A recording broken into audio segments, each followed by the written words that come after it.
Thanks for purchasing the new F8 sights from XS Sights. Today we're going to show you how to install it on your Walther PPS M2. First, make sure that the magazine is removed and that the chamber is clear of all ammunition. Then, break the pistol down, just as you would for cleaning.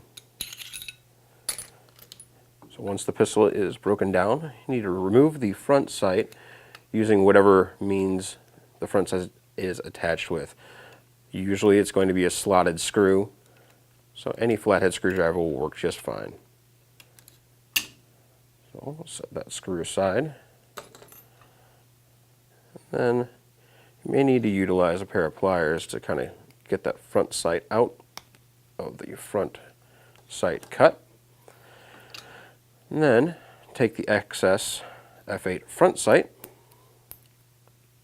use the included tool and remove the Glock style screw. Set that aside. Now use the included thread locker to put some thread locker on the base of the front sight. This will help it bond to the slide.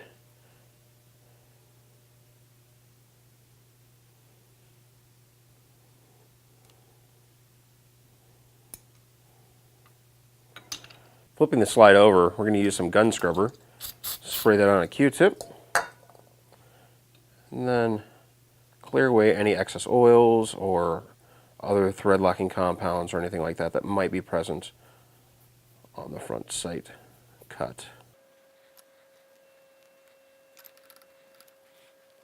Now that all the thread locking compounds have been removed from the previous sight install and we've got it grease free, install your F8 front sight with the thread locking compound on there into the sight cut.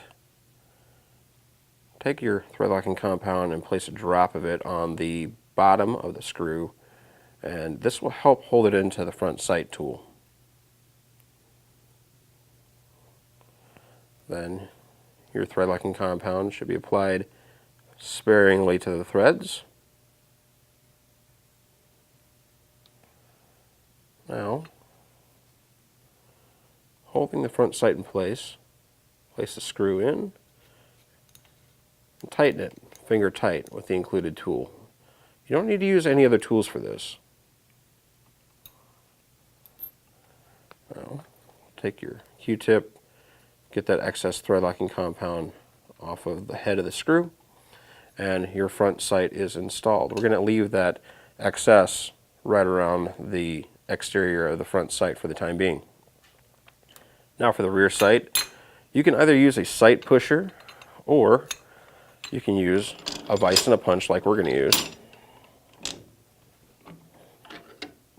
So we're going to use a Darlin punch, and since we're removing some excess big dot sights, we need to loosen that set screw.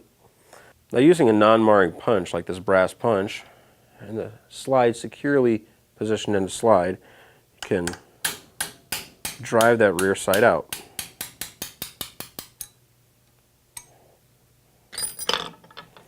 Now again, using that gun scrubber and a Q-tip,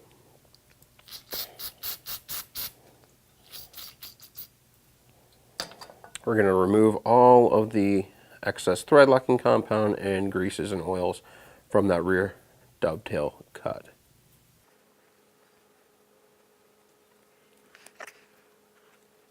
Now we're going to take the thread locking compound and apply it to the dovetail liberally,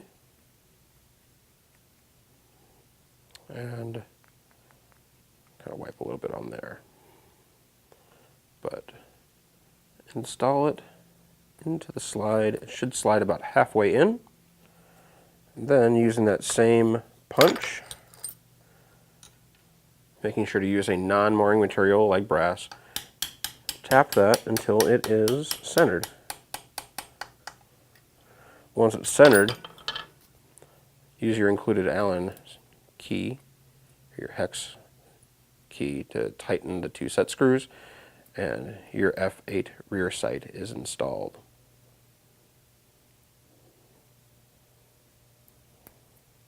Now that we've installed the front and rear sights on your slide, take some gun scrubber, wet a Q-tip again, and just wipe the excess away from the sight.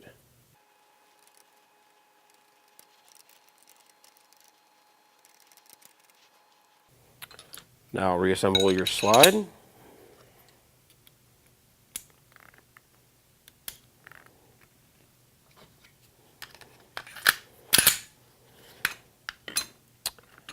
And allow your gun to sit for approximately 24 hours so the thread locking compound can cure.